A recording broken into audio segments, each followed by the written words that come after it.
Welcome to Coruzant Technologies, home of the Digital Executive Podcast.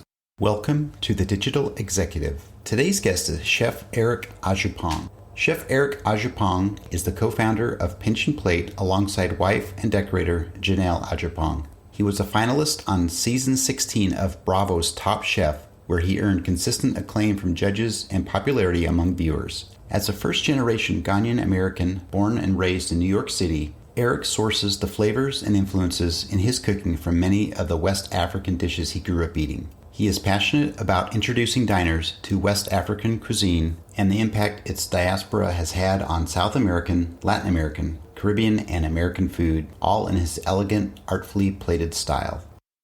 Well, good afternoon, Eric. Welcome to the show.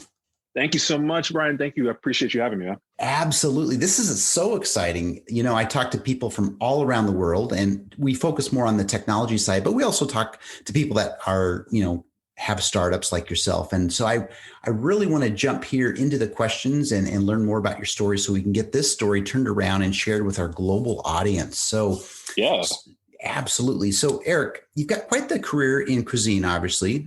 As a chef, an entrepreneur, you were a chef finalist on Bravo's Top Chef, and now you're the executive chef of Chef Adjepong. Could you share with our audience the secret to your career growth and what inspires you? I maybe can start backwards by answering the second part of the question. I think what's inspiring to me is the flavors and the technique and the ingredients that I grew up around, and when I go out and travel that I encounter, and that's really been the number one catalyst, honestly, for me. But I think overall, it's about honoring the craft. It's about really being astute and being a student, and never feeling like you've achieved it all. What keeps you a little bit hungry, at least for me. I'll speak about my personal formula that keeps me personally hungry and eager and always looking to ascend and be better. When you stop moving, you die, and I don't want to die, not anytime soon, at least. So I got to keep moving and keep reading and introduce myself to new techniques, new ideas. Maybe changing my thought process and my ideas and my ideology and around life. But that's really where I'm at right now, is taking in and honing and trying to be better every single day. The better I am as a chef, the better servant I feel like I could be in my career and overall. I love that. And you're absolutely right. I talked to a ton of entrepreneurs here on this show, Eric, and to be honest, that keep learning, that I guess where they say that they say progress or growth equals happiness, or progress equals happiness. And I think totally right.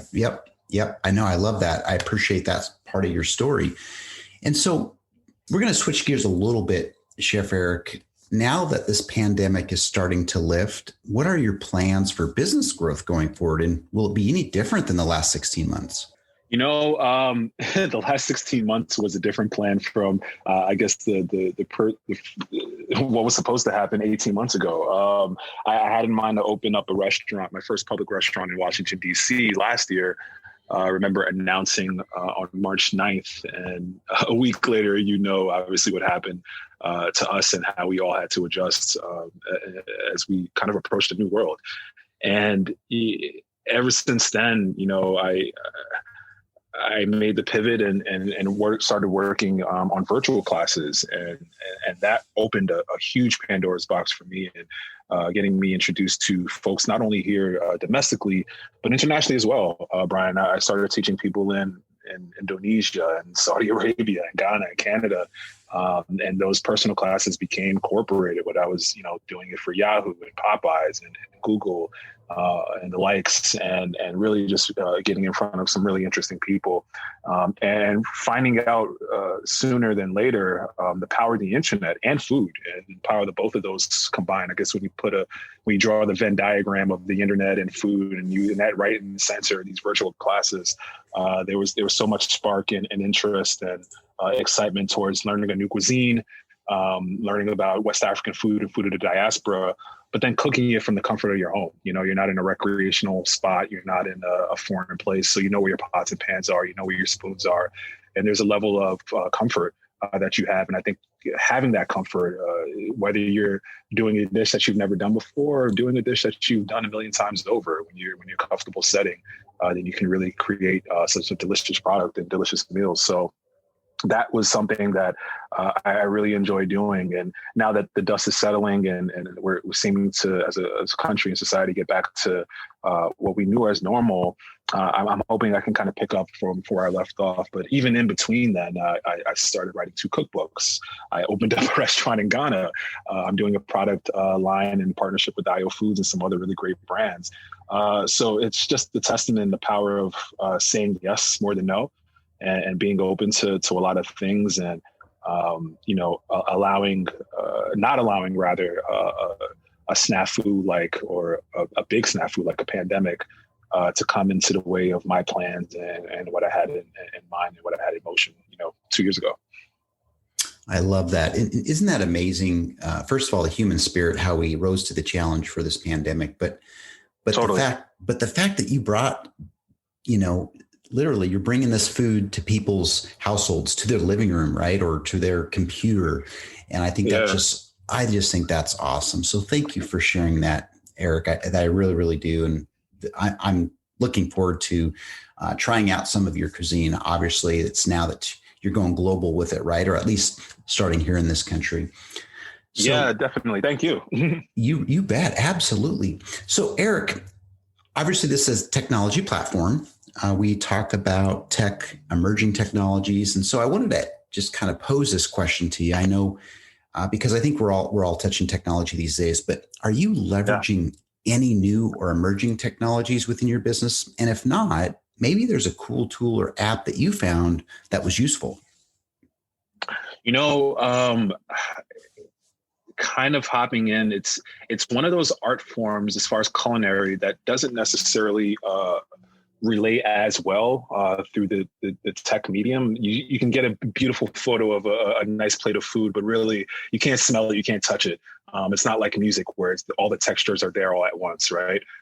So when it comes to food, I think using the tools of the internet and technology is really just finding ways to get people to you physically. And finding ways to get people, even if it's not physical, the virtual classes is probably as close to a physical that I can get. But yeah, I started using Zoom, probably the number one thing, like a lot of folks during this term. Mm-hmm. And that was tremendous for me. And really, Brian, I started kind of seeing myself more as the tech guy and building everything and the equipment needed to really get a decent production. And the deal, you start off with, the equipment that you can afford or what you have available. And then you get smarter and you find the microphone or the, whatever piece of equipment just to make you sound a little bit crisper or make the ambient noise a little bit less ambient. So whatever it is that we get into, I kind of dove in head on. So now at this point, I've got a true studio in my kitchen, and I feel like Scorsese at this point whenever I'm recording or doing a virtual class. So I've noticed my skill personally has increased as far as just maneuverability and being able to kind of use the lighting and the backdrops and the plating. And it's a true production. And I tip my cap to the folks who do this every day, because not only does it take skill, it's one of those things that if you miss it, you miss it, and you miss the moment, and it's hard to kind of capture back. So I'm learning on the fly, and I'm doing the best I can. But my bread and butter is in the kitchen. I'll tell you that.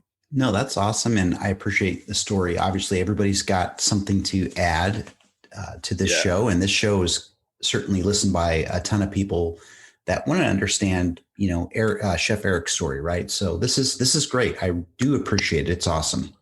Of course. No, of course. So Eric, last question. Can you share something from your career experience that might be helpful for those looking to grow their career in the culinary arts or entrepreneurship?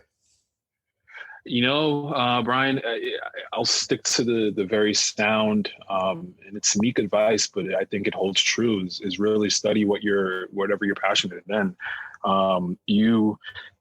When you know the ins and outs of whatever craft or whatever industry that you're in, especially if it's a creative one or one that you have a little bit of leniency as an entrepreneur, then you'll get to realize, how you can kind of color within the lines, so to speak.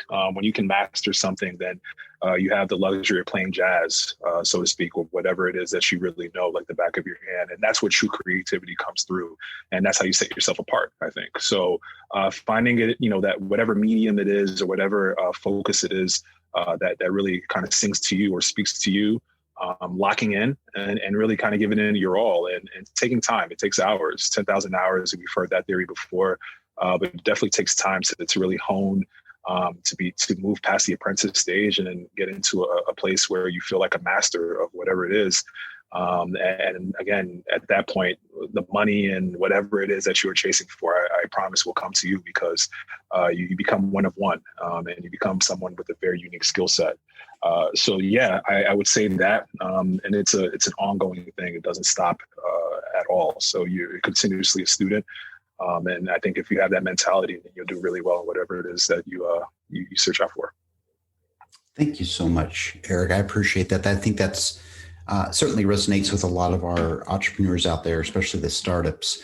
But you're absolutely right. You got to go after something that you love, because there's going to be those days, and where you're hitting a brick wall and you just want to give up, but you can't. Right. So you got to remember that your purpose, your why. But amazing, Eric. So, Eric, I just want to let you know it was a pleasure having you on today, and I look forward to speaking with you real soon. Ryan, it was a pleasure. Thank you so much for allowing me on a great platform, and I really do appreciate it. I just want to take the time out one more time to give a big shout out to my partner, IO Foods, and all the amazing work that we've been doing with these two new dishes. If you guys can check out io-foods.com for more information on the product line and where you'll be able to pick up these meals in a grocery near you. Amazing. We'll certainly do that for sure. Thanks again, Eric. Bye for now.